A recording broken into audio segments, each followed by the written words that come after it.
আসসালামু আলাইকুম প্রিয় শিক্ষার্থী বন্ধুরা, আশা করি সবাই ভালো আছে। এখন আমি তোমাদের সামনে হাজির হয়েছি লগারিদমের ধারণা ও প্রয়োগ অধ্যায়ের একটি জোড়ায় কাজ নিয়ে। জোড়ায় কাজটি হলো আমি বোর্ডে তুলে রেখেছি, দেখো, মাথা খাটাও জোড়ায় কাজ।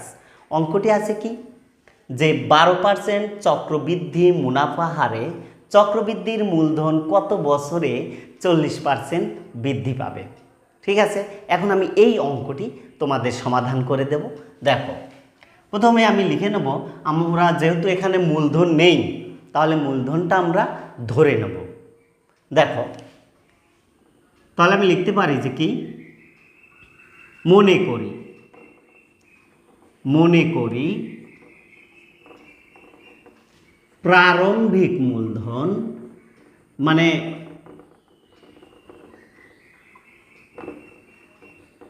শুরুতে প্রারম্ভিক মূলধন হলো পি। ঠিক আছে, অর্থাৎ যেহেতু আমাদের মূলধনটা নেই, আমরা মূলধনটা কি ধরে নেব, পিটা ধরে নেব। ঠিক আছে, এখন দেখো বলছে কি 40% বৃদ্ধিতে, তাহলে চক্রবৃদ্ধির মূলধনটা আমরা নিয়ে নেব।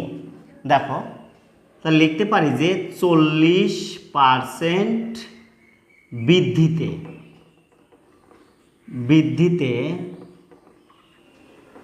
40% বৃদ্ধিতে চক্রবৃদ্ধির মূলধন, চক্রবৃদ্ধি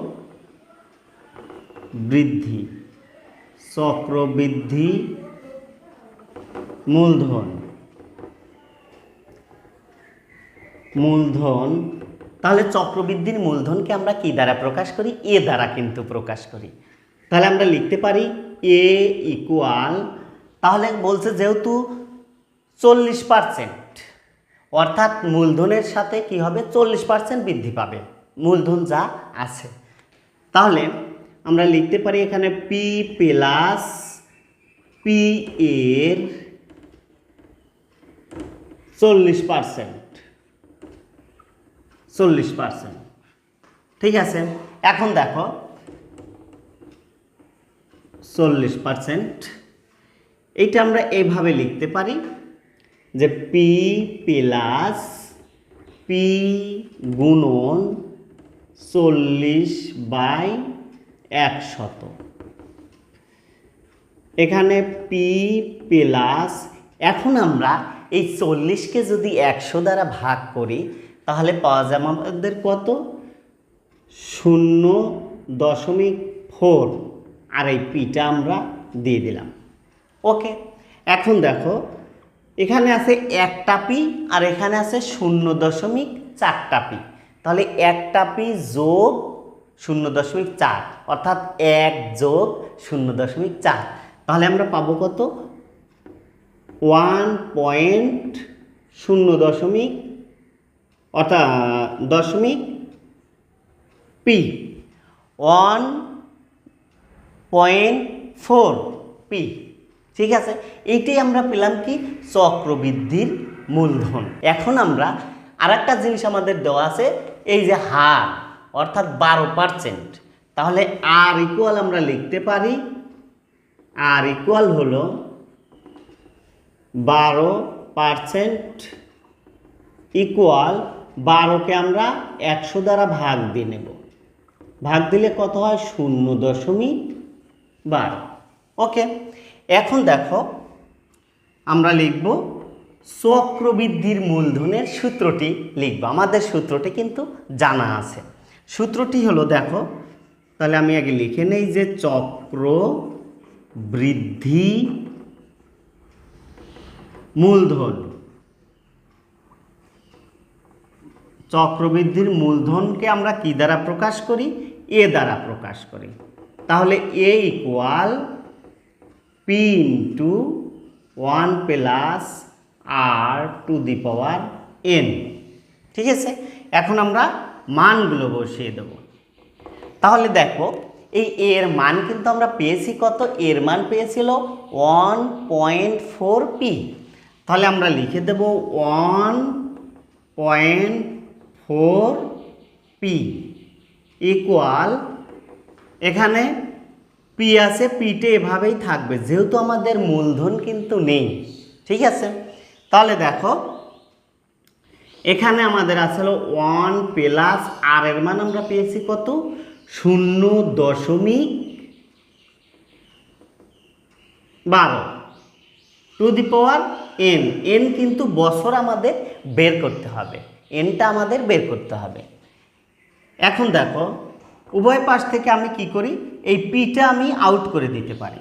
তাহলে এখানে থাকে কত, 1.4 ইকুয়াল, আর এখানে আমরা যদি যোগ করে দেই, ব্র্যাকেটের ভিতরে যদি যোগ করে দেই তাহলে থাকে 1.12 টু দি পাওয়ার এন। ঠিক আছে, এখন দেখো এখানে আমরা কি করব, আমরা লগ নেব, লগ নিয়ে কাজটা সমাধান করব। তাহলে যদি আমরা লগ নেই, তাহলে দেখো লগ যদি আমরা নেই, এইটা হবে আর্গুমেন্ট, আর এইটা এসে কি হবে, লগ ভিত্তি হবে। এইটা এসে আমাদের এখানে কি হবে, ভিত্তি হবে 1.12, আর এখানে আর্গুমেন্ট হবে হলো 1.4 ইকুয়াল, এখানে কি আছে, এন আছে, বাস আমরা এনটা লিখে দিলাম। তাহলে আমরা লিখতে পারি কি, এটা কিন্তু একটা সূত্র, আমরা লগারিদম নেব, এখানে তাহলে লগ নিলাম, লগ আর এইটা এসে এখানে ভিত্তি হবে অর্থাৎ 1.12, আর এখানে 1.4টা হবে কি আর্গুমেন্ট, ইকুয়াল এই এন পাওয়ারটা এখানে এসে ভিত্তি হয়ে যাবে। ঠিক আছে, তাহলে এখন আমরা একটু সাজায় লিখি, এখানে চলে যাচ্ছি, সাজায় কি লিখব, এখানে এন আছে, এনটা আমরা আগে লিখলাম, আর এই লগ এইটা পরে নেব আমরা, লগ 1.12 আর আর্গুমেন্ট হলো 1.4, এইটা কিন্তু আমরা ছিল এনটাকে আগে নিয়ে আসলাম। এখন দেখো আমরা সূত্র প্রয়োগ করে দেব, বইয়ের যে সূত্রটি আছে 10 নম্বর সূত্র, সেই সূত্রটি আমরা প্রয়োগ করব।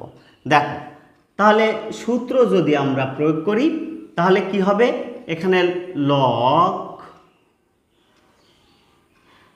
এখানে আমরা 10 দেব ভিত্তিক, আর আর্গুমেন্ট এখানে কত আছে 1.4, আর নিচে হবে লগ 10, আর আর্গুমেন্ট হবে এই যেখানে যে ভিত্তি আছে এই ভিত্তিটা হবে এখানে আর্গুমেন্ট অর্থাৎ 1.14।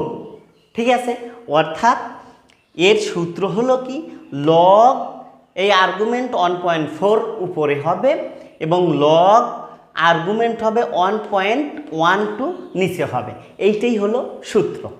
এখন যদি আমরা ক্যালকুলেটরে যদি ভাগ দিয়ে দেই, অর্থাৎ লগ 1.4কে আমরা ভাগ দেবো লগ 1.12 দ্বারা, যদি ভাগ দিয়ে দেই তাহলে আমাদের আসবে কত, 2.9689 এরকম আরও কিছু সংখ্যা আসবে। ঠিক আছে, এখানে আমরা কি করব, আসন্ন মান নেব। আসন্ন যদি মান আমরা নেই তাহলে দেখো কি আসে, এখানে আমরা এন নিলাম, এন তো এনই আছে, আর এইটাকে আমরা কি করে দেবো, প্রায় দিয়ে দেবো, প্রায় দিয়ে আমরা 3 লিখে দেবো, যেহেতু 2.9689 আছে প্রায় 100-র কাছাকাছি, যেহেতু 96 এই জন্য আমরা প্রায় কথাটা লিখে দিলাম সাংকেতিক চিহ্ন, আর এখানে দিয়ে দেবো আমরা 3। ঠিক আছে, তাহলে আমরা বছর কিন্তু পেয়ে গেলাম, অর্থাৎ এই যে বলছে যে 12% চক্রবৃদ্ধি মুনাফার চক্রবৃদ্ধির মূলধন কত বছরে আমাদের কি হবে, 40% বৃদ্ধি পাবে। তাহলে কত পাওয়া গেল, এন প্রায় কত হবে, 3 বছরে, প্রায় 3 বছরে 40% বৃদ্ধি পাবে। আমরা তাহলে নিচে লিখে দিতে পারি যে চক্রবৃদ্ধির